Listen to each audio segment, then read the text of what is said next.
அனைவருக்கும் வணக்கம் தோழர்களே. எல்லாரும் எப்படி இருக்கீங்க? நம்ம மகிழ்ச்சியா இருப்பீங்க அப்படின்னு நினைக்கிறேன்.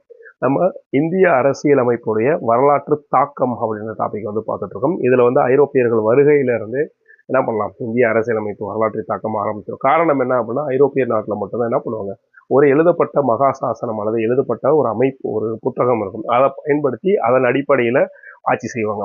எந்த மன்னர் மாறினாலும் அந்த எழுதப்பட்ட சட்டத்தின் அடிப்படையில் மட்டும்தான் என்ன பண்ணுவாங்க, ஆட்சி செய்வாங்க.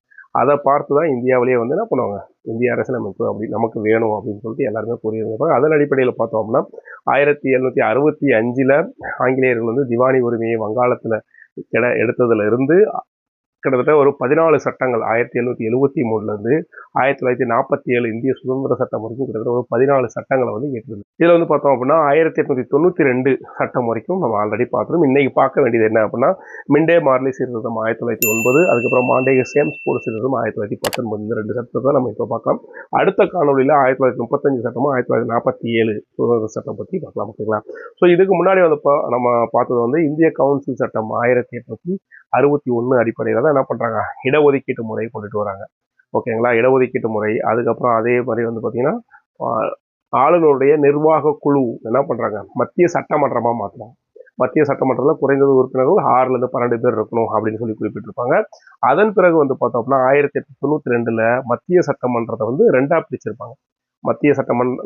அதாவது மாநிலங்களவை, மக்களவை அப்படின்னு சொல்லி 2ஆக பிரிச்சிருப்பாங்க. மாகாணங்களில் சட்டமன்றங்கள்லாம் கொண்டு வந்திருப்பாங்க. இதை பற்றி ப்ரீவியஸ் காணொலியில் நம்ம ஆல்ரெடி போட்டிருக்கோம், பார்ட் 5ல வேணுன்றவங்க பாருங்க. இன்னைக்கு நம்ம என்ன பார்க்க போறோம் அப்படின்னா, மிண்டே மார்லி சீர்திருத்தம் 1909 என்னென்ன கொண்டு வந்தாங்க, அந்த சட்டத்தின் அடிப்படையில் இந்தியாவில் என்னென்ன புதுசாக கொண்டு வந்தாங்க அப்படின்னு சொல்லி பார்க்கலாம். இந்த மிண்டே மார்லி சட்ட திருத்தம் அப்படின்றது, மிண்டே அப்படின்றது பார்த்தோம் அப்படின்னா அரசு பிரதிநிதி. ஓகேங்களா? மார்லி அப்படின்றவர் பார்த்தீங்கன்னா இந்தியாவுடைய அயலுறவு செயலாளர். ஓகேங்களா? இந்திய அரசு பிரதிநிதி அல்லது இந்திய வைசிராய் என்று அழைக்கப்பட்ட முதல் ஆளுநர் யார் அப்படின்னா கானிங் பிரபு. 1858 தான் அப்படி பார்த்துருப்பாங்க. அதற்கு முன்னாடி 1833 என்ன பண்ணுவாங்க, இந்திய கவர்னர் ஜெனரல் அப்படின்னு சொல்லி கொண்டு வந்திருப்பாங்க. அப்படி முதல்ல அழைக்கப்பட்டவர் யாரு, நம்ம வில்லியம் பிரபு. அதற்கு முன் 1773 என்ன பண்ணுவாங்க, வங்காள கவர்னர் அப்படின்றத வங்காள கவர்னர் ஜெனரல் அல்லது வில்லியம் கோட்டையின் தலைமை ஆளுநர் அப்படின்னு சொல்லி குறிப்பிட்டிருப்பாங்க. ஸோ 1773 இருந்து இந்த கவர்னருடைய போஸ்ட் அப்பப்போ மாறிட்டே வந்திருக்கு.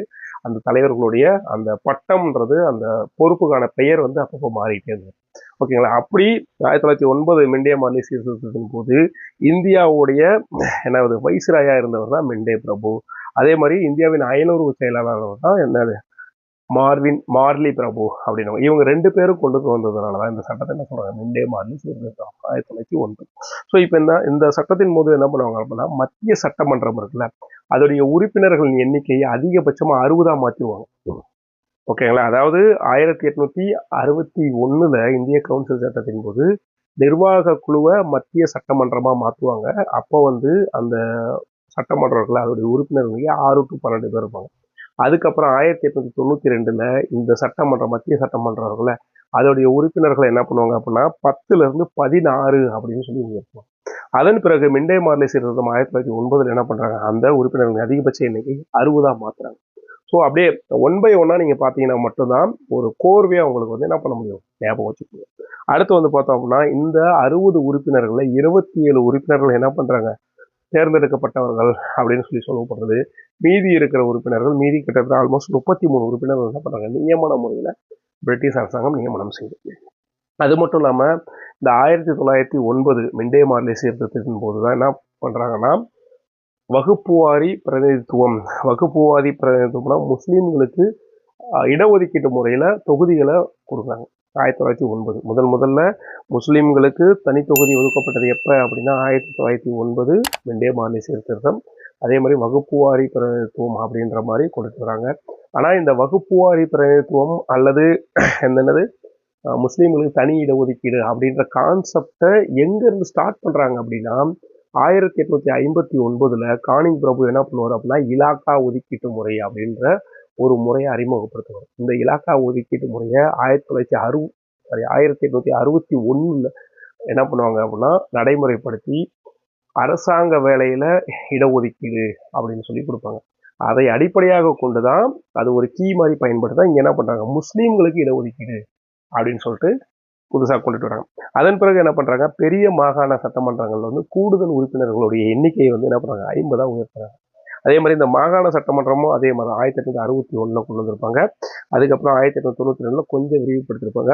இந்த 1909 சட்டத்தில் தான் என்ன பண்ணுறாங்க, மாகாண சட்டமன்றங்கள் மாகாண சட்டமன்ற உறுப்பினர்களுடைய எண்ணிக்கையை 50 மாற்றுறாங்க. மத்திய சட்டமன்றங்களில் 60, மாகாண சட்டமன்றங்கள் 50, பெரிய மாகாண சட்டமன்றங்கள்.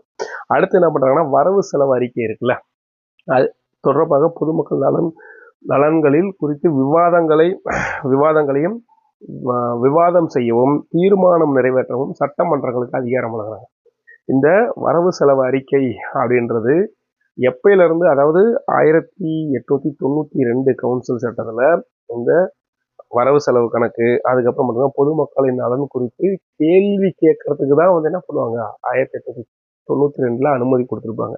இந்த 1909 மிண்டே மார்லி சீர்திருத்த சட்டத்தில் என்ன பண்ணுவாங்க, அதன் மீது விவாதம் நடத்தவும் தீர்மானம் நிறைவேற்றவும் அனுமதி வழங்கி வந்திருப்பாங்க. அதன் பிறகு தலைமை ஆளுநரின் நிர்வாக குழுவுல முதல் முறையா ஒரு இந்திய சட்ட உறுப்பினர் நியமிக்கப்பட்டார். ஓகேங்களா, முதல்ல இந்தியாவில் ஒரு சட்ட உறுப்பினர் எப்போ நியமிக்கப்படுறாங்க, 1909. ஆனால் அந்த சட்ட உறுப்பினர் அப்படின்ற கான்செப்ட் எப்போ வரும், ஆல்ரெடி நம்ம சொல்லிருப்போம், 1833 ஆளுநருடைய ஆலோசனை குழுவில் 3 பேர் இருந்தவங்கள ஒருத்தரை சட்ட உறுப்பினராக ஆட் பண்ணுவாங்க.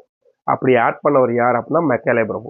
ஓகேங்களா, இந்தியாவின் முதல் சட்ட உறுப்பினர் அல்லது ஆங்கிலேய முதல் சட்ட உறுப்பினர் அப்படின்னா மெக்காலே பிரபு.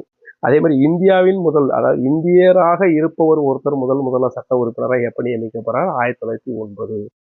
ஓகேங்களா, 1909 நியமிக்கப்பட்டதுனால என்ன ஆகுது அப்படின்னா, அப்படி முதல் சட்ட உறுப்பினராக பதவியேற்றவர் யார் அப்படின்னா எஸ்பி சின்ஹா அவர்கள். ஓகேங்களா, அதுக்கு அடுத்து பார்த்தோம் அப்படின்னா இந்த எஸ்பி சின்ஹா யார் அப்படின்னா இங்கிலாந்து பாராளுமன்றத்தில் பொதுமக்கள் அவையில் 2வது உறுப்பினராக ஆனவர். பொதுமக்கள் அவை இங்கிலாந்தில் வந்து பொதுமக்கள் அவை அப்படின்னு ஒரு அவை இருந்துச்சு. அதில் வந்து பிரிட்டிஷ்காரங்க எல்லாமே இருப்பாங்க. அதில் இந்தியர்கள் இடம்பெறணும்னு நிறைய கோரிக்கை வச்சதுனால முதல் மக்களவை அந்த பொதுமக்கள் அவையில் உறுப்பினரானவர் தாதாபாய் நவ்ரோஜி. 2வது வந்து பார்த்தோம் அப்படின்னா நம்ம எஸ்பி சின்ஹா. ஓகேங்களா, அது மட்டும் இல்லாமல் இங்கிலாந்தில் இருக்கிற இந்திய கவுன்சிலில் 2 உறுப்பினர்கள் இடம்பெறாங்க முதலாக. அதுக்கு முன்னாடி இங்கிலாந்தில் இருக்கிற இந்திய கவுன்சிலில் வந்து மொத்தம் 15 உறுப்பினர்கள் இருப்பாங்க. அந்த 15 உறுப்பினர்கள் யாருக்கு உதவி செய்யறதுக்காக இருப்பாங்க, அயலுறவு செயலாளர் அப்படின்ற ஒரு பட்டத்தை 1858 உருவாக்குவாங்கல்ல. அந்த இந்திய கவுன்சிலில் 15 உறுப்பினர்களில் வந்து 2 பேர் வந்து இந்தியர்களும் சேர்த்துக்கலாம் அப்படின்னு சொல்லிட்டு 1909 சட்டத்தின்படி அனுமதி கொடுப்பாங்க. அது மட்டும் இல்லாமல் பம்பாய் மற்றும் சென்னை மாகாணங்களுடைய நிர்வாக குழு உறுப்பினர்கள் எண்ணிக்கை 2 to 4 உயர்த்தப்படுது. ஸோ இந்த மாகாணங்களில் எப்போ வந்து என்ன பண்ணுறாங்க, 1862 படி தான் மாகாணங்களில் சட்டமன்றம் வருது. அப்போ வந்து 2 உறுப்பினர்கள் இருப்பாங்க. இந்த 2 உறுப்பினர்களை 1909 சட்டத்தின்படி 4 உறுப்பினர்களாக மாற்றுறாங்க. அதன் பிறகு தனித்தொகுதி ஒதுக்கும் நடைமுறையை இந்த 1909 சட்டம் பிரதானமாக வந்து வெளிப்படுத்தியது. ஏன்னா முஸ்லீம்களுக்கு தனி தொகுதி வழங்கப்படும் அப்படின்ற ஒரு கான்செப்ட் இதில் கொண்டு வந்ததுனால என்ன பண்ணுறதுனா, இது 1947 பிரிவினைக்கு ஒரு முக்கியமான சட்டமாக பார்க்கப்படுது. எது, இந்த மிண்டே மார்லி சீர்திருத்த சட்டம். அதன் பிறகு என்ன பண்ணுறாங்க, மிண்டே பிரபு வந்து வகுப்பு வாரி பிரதிநிதித்துவத்தின் தந்தை. வகுப்பு வாரி பிரதிநிதித்துவத்தின் தந்தை என்று அழைக்கப்படுபவர் யார் அப்படின்னா இந்த மிண்டே பிரபு. காரணம் என்ன அப்படின்னா முஸ்லீம்களுக்கு தனித்தொகுதி வழங்கியது. அந்த தனித்தொகுதி வழங்கியதை வைத்து தான் முஸ்லீம்கள் என்ன பண்ணுவாங்க, எங்களுக்கு தனி நாடே வேணும் அப்படின்னு சொல்லி பிரச்சனை பண்ண ஆரம்பிச்சிடும்.